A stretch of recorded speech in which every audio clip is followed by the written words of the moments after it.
গাইবান্ধার সাদুলপুরে বহু আলোচিত ও চাঞ্চল্যকর কুলুলেস আসাদুল হত্যার মামলা রহস্য অবশেষে উদ্ঘাটন করেছে পুলিশ। দীর্ঘ 17 মাসের অনুসন্ধান ও তদন্তের পর 2 সন্দেহভাজন আসামিকে গ্রেপ্তার করা হয়েছে। গ্রেপ্তারকৃত হলেন হাবিবুর রহমান, পলাশবাড়ি আমবাড়ি গ্রামের মজিবুর রহমানের ছেলে।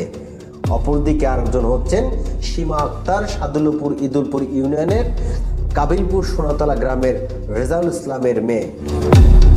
নিহত আসাদুল ইসলাম পলাশবাড়ি আমবাড়ি গ্রামের মৃত আবুল হোসেনের ছেলে।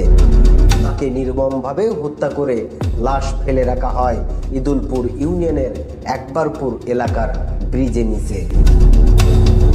2024 সালের 7 জুন রাতে সীমা আক্তার মোবাইল ফোনে আসাদুলকে ডেকে নেয়। রাতের অন্ধকারে ঘটে এক নাটকীয় ঘটনা। ব্যবসা, জুয়ার পার্টনারশিপ ও সম্পর্কের দ্বন্দ্বের জেরে জটিল লেনদেনই শুরু হয় এই হত্যার গল্প।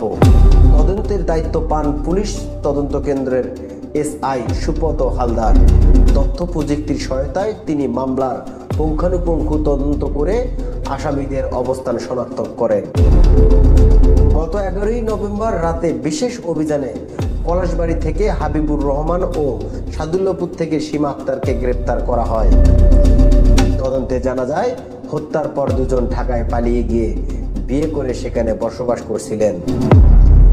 সাদুল্লাপুর থানার অফিসার ইনচার্জ তাজউদ্দিন খন্দকার বলেন, এসআই সুপত হালদার অল্প সময়ের মধ্যেই চাঞ্চল্যকর এই কুলুলেস হত্যা মামলার রহস্য উদ্ঘাটন করে দুজনকে গ্রেপ্তার করতে সক্ষম হয়েছেন।